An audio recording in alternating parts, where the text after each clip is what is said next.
Shalom, jumpa lagi dengan saya lewat channel Klava Sukacita.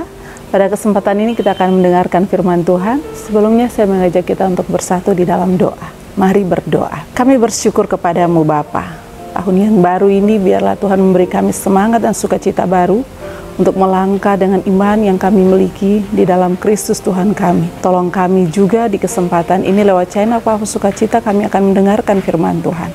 Roh Kudus pimpin dan tuntun kami semua, baik hamba, pemirsa Klava Sukacita, tapi juga tim Klava Sukacita, kru Klava Sukacita dalam menyampaikan kebenaran firman Tuhan bagi seluruh pemirsa Klava Sukacita. Dalam nama Yesus kami memohon. Amin. Pemirsa, bagian Alkitab bagi kita di kesempatan ini terdapat dalam Kitab Kejadian pasal 4 ayat 13 hingga ayatnya yang ke-16. Kejadian pasal 4 ayat 13 sampai 16. Kata Kain kepada Tuhan, hukumanku itu lebih besar daripada yang dapat kutanggung. Engkau menghalau aku sekarang dari tanah ini, dan aku akan tersembunyi dari hadapanmu, seorang pelarian dan pengembara di bumi. Maka barang siapa yang akan bertemu dengan aku, tentulah akan membunuh aku. Firman Tuhan kepadanya, sekali-kali tidak. Barang siapa yang membunuh Kain akan dibalaskan kepadanya 7 kali lipat. Kemudian Tuhan menaruh tanda pada Kain, supaya ia jangan dibunuh oleh barang siapapun yang bertemu dengan dia. Lalu Kain pergi dari hadapan Tuhan, dan ia menetap di tanah Nod di sebelah timur Eden. Demikian firman Tuhan. Pujian kepada Kristus selamanya. Amin. Pemirsa Klava Sukacita yang diberkati, dari bagian firman Tuhan tadi, Kejadian pasal 4 ayat 13 sampai ayat 16, kita dituntun dengan tema setiap perbuatan dosa ada hukumannya dari Tuhan. Setiap perbuatan dosa ada hukumannya dari Tuhan. Pemirsa, setelah dosa yang dilakukan oleh Kain dengan membunuh adiknya, yaitu Habel, hal itu dilakukan karena iri hati. Lalu Kain juga berbohong ketika Tuhan bertanya di mana adiknya Habel. Dengan pernyataan atau jawaban dari Habel ini secara tidak langsung menunjukkan bahwa tidak ada penyesalan di dalam diri Kain. Dan ketika ia diberi hukuman atas dosa yang ia lakukan, Kain malah merasa keberatan. Dia merasa bahwa hukuman yang Tuhan berikan itu tidaklah sebanding dengan apa yang ia perbuat. Sikap Kain ini sungguh memperlihatkan suatu pribadi yang tidak punya rasa malu, tidak punya rasa takut kepada Tuhan. Justru ia merasa takut akan keadaannya nanti ketika Tuhan menghalaukan dia dari hadapannya. Seharusnya sebagai manusia harus punya rasa takut kepada Tuhan. Tapi pribadi Kain tidak demikian. Tidak menyesali atas tindak kejahatannya. Bahkan dia tidak punya rasa takut kepada Tuhan, menyesali akan semua yang ia lakukan. Nah, pemirsa Klava Sukacita yang diberkati, sikap Kain atau pribadi seperti Kain, tentu kalau diperhadapkan dengan kita sebagai manusia lainnya, pasti kita akan kata-katain si Kain. Ataupun kita bisa marah kepada Kain. Tetapi sesungguhnya Tuhan tidak demikian. Tuhan tidak bisa menyangkali kepribadiannya yang penuh dengan kasih. Meskipun manusia selalu melakukan kesalahan. Kasih Tuhan itu nyata bagi diri Kain. Walaupun Tuhan memberi hukuman, tapi ada pengasihan. Tuhan malah memberi tanda kepada Kain, supaya setiap orang yang bertemu dengan Kain tidak bisa membunuhnya.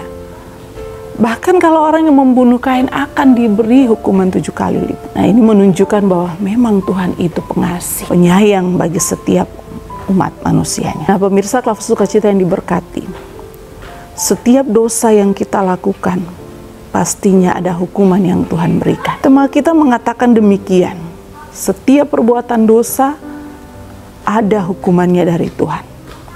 Oleh sebab itu, belajar dari kisah Kain dan Habel, secara khusus kita pelajari pribadi Kain, bukan untuk sesuatu pribadi yang harus dicontohkan, tetapi belajar supaya tidak melakukan hal serupa seperti Kain. Ia tidak sesali akan dosanya, tetapi ketika diberi hukuman, ia takut menjalani hukuman itu. Padahal sebelum dia melakukan kejahatan dia tidak merasa takut. Tapi setelah dia mendapatkan hukuman justru dia merasa takut. Ini suatu pribadi yang tidak patut dicontohi.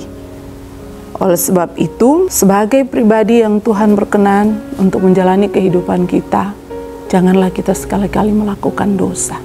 Sebab setiap dosa itu ada hukumannya. Meskipun Tuhan itu pengasih panjang sabar, berlimpah kasih setia, tetapi Ia juga sewaktu-waktu bisa mendatangkan hukuman, mendatangkan murka atas setiap tindak kejahatan kita.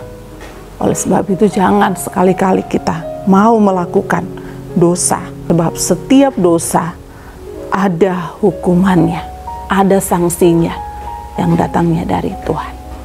Tuhan memberkati kita dengan firman-Nya. Amin. Mari berdoa. Terima kasih Bapa, terima kasih Yesus, terima kasih Roh Kudus. Kami sungguh bersyukur oleh kebenaran firman Tuhan. Kami belajar dari kisah Kain dan Habel, tapi juga kami boleh mempelajari sikap Kain yang tidak patut untuk dicontohi.